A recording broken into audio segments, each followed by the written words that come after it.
పొద్దున్నే early morning భయంకరమైన చలితో మంచుతో అసలు మామూలు లేదు, గజ్జగజ్జ వణుకుతున్నాం మేమైతే. ఇంత చలిలో ఆంజనేయ స్వామి పుట్టిన పుణ్యస్థలానికి వెళ్తున్నాము. ఎంత హైట్లో ఉన్నామో చూడండి ఒకసారి, బ్యాక్గ్రౌండ్ మొత్తం కూడా. ఇప్పుడే సన్ వస్తూ ఉంది, మంచి లొకేషన్ సూపర్గా ఉంది అంతా అయితే. Hi friends, welcome to Vikram Vihari channel.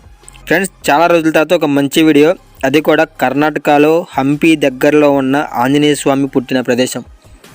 ఈ ప్రదేశానికి ఒక ప్రత్యేకత ఉంది. ఎందుకంటే ఆంజనేయ స్వామి పుట్టింది, పెరిగింది, ఆడుకున్నది, ఆయన విద్యాభ్యాసం నేర్చుకున్నది మొత్తం ప్రతిదీ కూడా ఈ కొండ మీదే. సో ఈ కొండ వచ్చేసరికి అసలు వాళ్ళ నాన్నగారిది. వాళ్ళ అమ్మగారిని ఎప్పుడైతే అంటే అంజనాదేవి గారిని ఎప్పుడైతే వివాహం చేసుకున్నారో అప్పటి నుంచి ఆంజనేయ స్వామికి ఈ కొండ రాసిచ్చారనమాట. అంటే వారసత్వం ప్రకారం ఈ కొండ వచ్చేసరికి ఆంజనేయ స్వామికి వచ్చింది. సో ఇదే ఆంజనేయ స్వామి జన్మస్థలం. అయితే ఆయన పుట్టి పెరిగిన దగ్గర నుంచి, అంటే ఆయన పుట్టడంతోనే మామూలు వ్యక్తిగానే పుట్టారనమాట. సో పుట్టగానే పెరగడం స్టార్ట్ అయిన తర్వాత కొన్ని రోజులకి అతనికి ఆకలి అవుతుంది. ఆకలి అవ్వగానే ఏం చేస్తారంటే, ఆకలి వేసినప్పుడు ఏదో ఒక పండు తినాలి కదా, ఇంట్లో పండ్లు అయిపోతాయి అన్నమాట.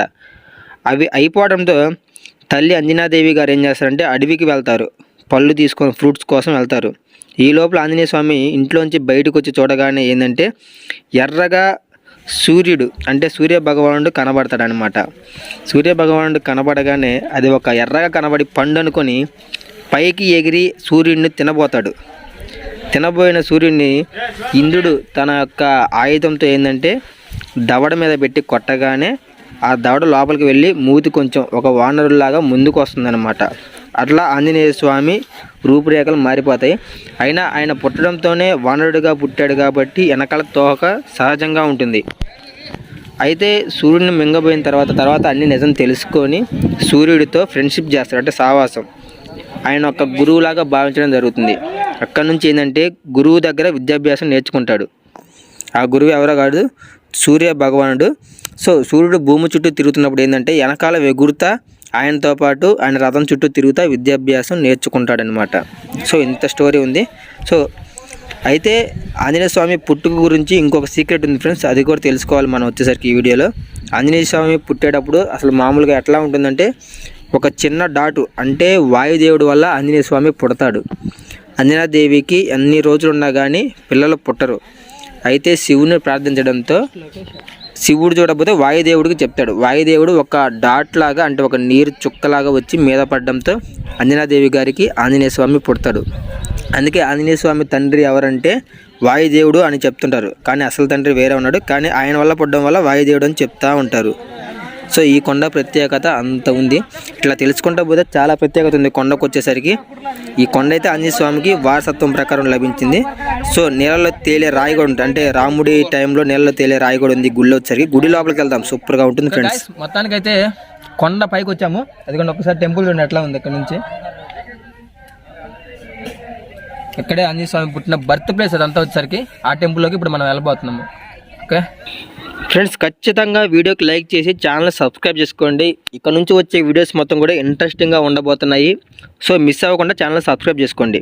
స్టార్ట్ ఫ్రెండ్స్, ఇక్కడ నుంచి మీ ఎవరికి తెలియని ఒక సీక్రెట్ చెప్తాను. ఎందుకంటే ఆంజనేయ స్వామి విద్యాభ్యాసం సూర్యుడి దగ్గర విద్యాభ్యాసం చేసిన తర్వాత విద్య మొత్తం పూర్తయితే ఉద్యోగానికి వెళ్ళాలి, అంటే పనికి ఎక్కడ చేరాడంటే కిష్కింద రాజ్యంలో రాజు ఉండేవాడు కదా, వాలి తమ్ముడు సుగ్రీవ మహారాజుకి అంగరక్షకుడిగా పని కుదిరింది ఆంజనేయ స్వామికి.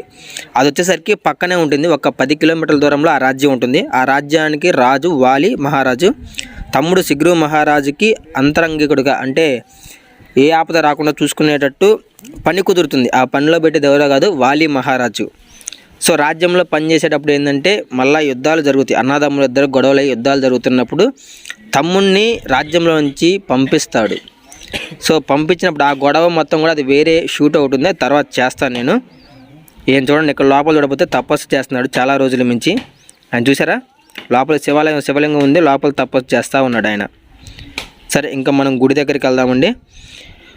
సో గొడవ జరిగినప్పుడు ఏంటంటే ఆంజనేయ స్వామి సుగ్రీవుకి తోడుగా అడవిలోనే నివసిస్తాడు చాలా రోజుల తర్వాత. అప్పుడు రాముల వారు లక్ష్మణ వారు పరిచయం అవుతారు. సో ఈ చుట్టుపక్కల ఆ ప్రదేశం మొత్తం కూడా జరిగింది.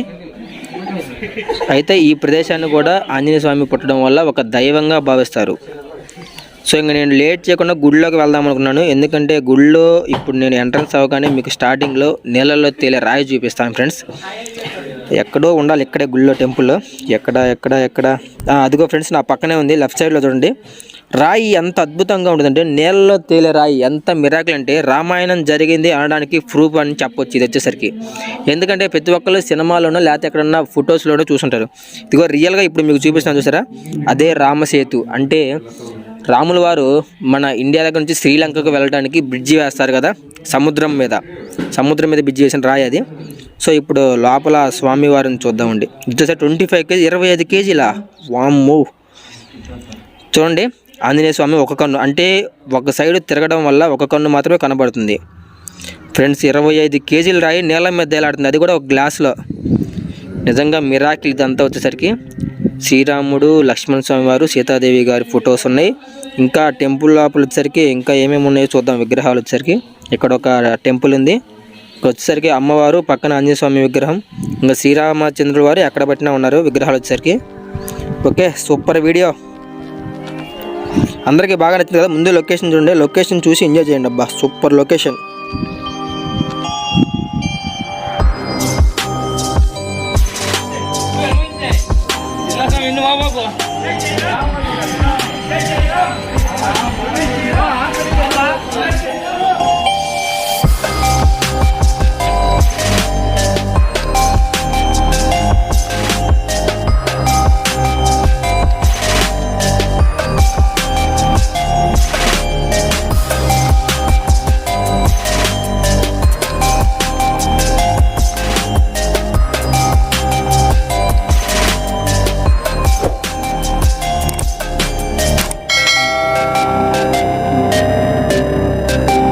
అందరికీ వీడియో నచ్చింది అనుకుంటున్నాను. మరి చాలా అంటే చాలా అద్భుతమైన వీడియో చూపించాను.